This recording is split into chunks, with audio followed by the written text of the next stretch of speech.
Hello everyone, welcome back to Total Football Talk. Thanks for joining me. We're going to look at all the latest news and transfer news coming out of Manchester United. As always, we have bucket loads. It's coming out in droves. We will start with the press conference, a couple of little bits, the main bits from me.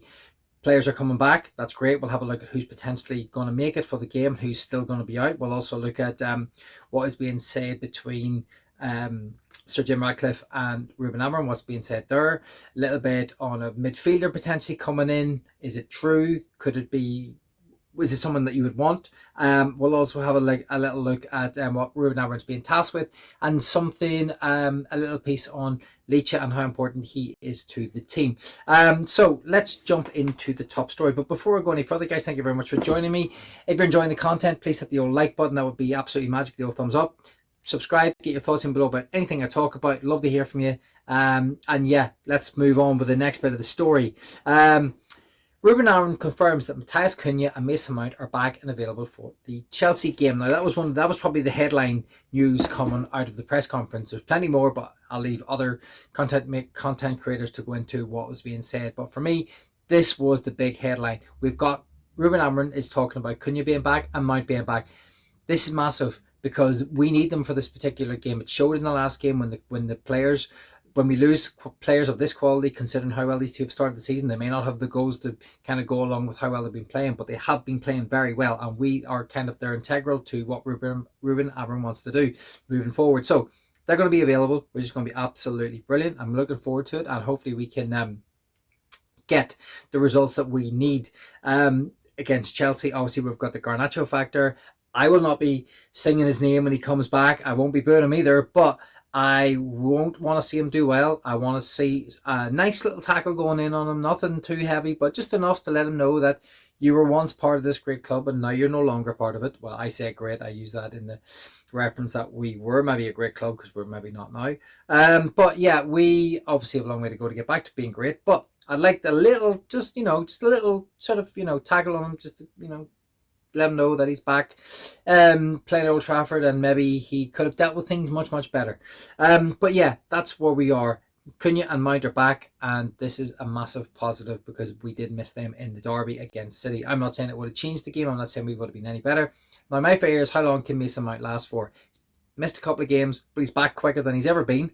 Cunha's not someone who normally gets injured, so hopefully they're both fit, both well, and we're taking all the right precautions because they are integral to how Ruben Amorim wants to play. So that is the news that we have coming in there. Now, this is what Ruben Amorim has been tasked with. Qualifying for European football this season, Sir Jim Ratcliffe has stressed the need for on-field results to improve. Now, we know that Sir Jim Ratcliffe has made he made an appearance. Now, we believe it was actually planned.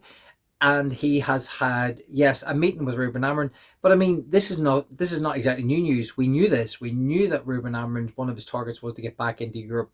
I think at the minute, we're probably looking at Europa League, unless something massively turns around and we find a great vein of form. I mean, we can't even win 2 games in a row, so I don't know where we're going to find the great form from. But can, then maybe we can get back into sort of contention for something higher up the league. That has to be European football. That doesn't beat Conference League football. That's a complete waste of time. Chelsea won it, fine, fair enough. We have to be competing at a higher level. We need minimum Europa League. That has got to be the base target, and it's really got to be above that. But at the minute, considering how crap the team is and how difficult the situation is for Ruben Amorim with players who have maybe not had pre-season, players who've got injured at the start of the season, and he hasn't really got the team up and running properly yet. And maybe he won't get the time, but I hope he does. And I hope the Chelsea game is a starting point, because that's all we can look for, is a starting point at this particular moment in time. Anyway, that's where we are with the rich. But as I said, I mean, what do you think? Do you think where do you think we can come? Do you think we can actually make it to Champions League? Do you think that's a pipe dream? Do you think we can make it to Europa League? Is that more a sensible dream? Or is it the Conference League at a kind of, is that or we're hoping for? I mean, let me know. What do you think? Get your thoughts in below. Would love to hear from you. So this is why Ruben Amorim is talking about Licha and how important he is. He's really important that as Martinez is nearing his return. When you have that injury, you've got to recover a lot of times fast. And then there's boring parts where it looks like you don't make that next step. We miss Licha a lot. We miss his aggression in the moment and how aggressive he is on and how and we miss him. but we're always there in every match, he's there in every meeting, every training. He stays to watch the training, and I think we need Licha in the team now. Apologies, my dyslexia kicked in there, so I didn't read that out very well. But anyway, I think that he's integral to what Ruben Amorim wants in terms of a leader on the pitch. He's part of the this leadership team. He will have a lot to say. He will have really good ideas about how Manchester United should be moving forward from a player perspective. And he is massively missed. But my fear is, even though he is missed, he has had 2 serious knee injuries, and I don't know if he's going to come back to be the player that we hope that we would love him to be. I'm not entirely sure whether that's actually going to happen, but we also my worry is, if he does come back, how long can he sustain sort of an injury-free season? We know with Mason Mount, it could be at any given moment, which it's already been on a regular basis. We know with Luke Shaw, he also falls into that category. Is Licha going to fall into that category too? Or can he get like a full season? If we're only playing 1 match a week, I'd like to think if we treat him and we bring him back at the right time, can he get 1 match a week? I hope so. I really, really do. Because it's vitally important that he looks after himself. We looked after him, and we get him into that team playing on that left side would give us. I'd rather have him over Luke Shaw, because at least he will not pull out of a tackle. So get your thoughts in. Do you think Licha can make the full season? Do you think it's possible, or do you think it's not going to happen? And then we move on to the next little bit, and this is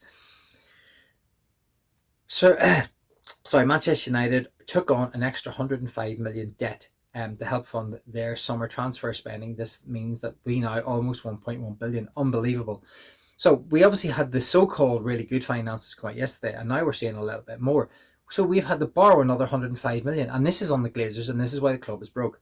And I feel like this is just an absolute hindrance to us. And until we get rid of this, we are going to be absolutely struggling from every match. Well, we are struggling from every match, but every season moving forward, until the Glazers, until any of us either figure out a way to leave and there's a complete buyout, or someone comes in and buys the club and just gets rid of all this debt, we are in massive trouble, because we just keep burying that debt. Well, we're actually building the debt. Sorry, I wish we were burying it. We'd be getting rid of it then. But we're actually building it higher and higher.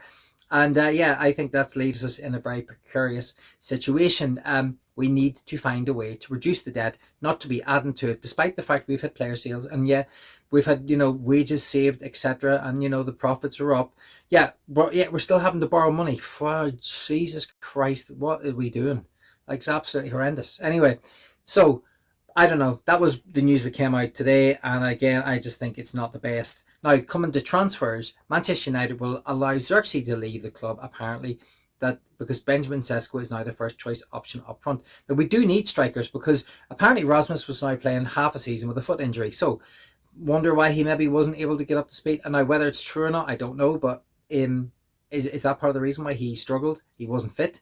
And then we had to play him because we had no choice. Our only option was Obi, and we couldn't rely on a 17-year-old. I mean, it was absolutely ridiculous and scandalous to make that, having to rely on that poor kid. But no, now we're going to sell Zirkzee and have no other striker as a potential, unless Obi comes in. But is he ready? I don't think so. He needs more time learning the ropes in the under 21s, or maybe in alone. So, Jesus, I mean, I don't really know where we're going with all this. But Zirkzee's not getting any game time. It's a World Cup year. He probably wants to play. Will he leave? I don't know. Maybe he will.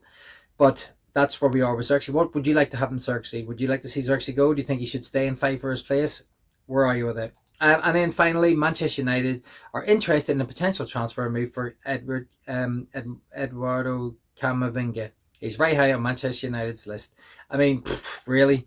I don't believe this one for a second. This is coming from Caught Offside, and I have some good stuff, some bad stuff. I don't believe it. Camavinga would be a great fit. I actually don't think that he will come to Manchester United. I think he's, Real Madrid, he will come good again. Very, very good player. Cracking midfielder. Still got a lot of years in him. Would be perfect for us. Are we going to get him? No. Do we not want another player from Real Madrid? We have to be careful, because we have to consider why they're actually letting him go. Is it for hidden reasons that we don't know about? Casemiro was coming to the end of his sort of lifespan in Spain, but came to the Premier League and we paid him a fortune. And we're not going to pay this kid a fortune, even though he would be good. He has had a few injuries. Maybe maybe they're looking long term. Maybe they're looking for a replacement because they can't be dealing with his injuries anymore. So that's where we are with that. Okay, guys, thank you very much. That's your 10-minute roundup. I'm going to leave it there. If you're enjoying the content, thank you so much. If you've stuck around to the end, you're a legend. Thanks for all the likes and subscriptions over the last couple of months. Really appreciate it. Yeah, and I will catch you again tomorrow. We'll do it all over again.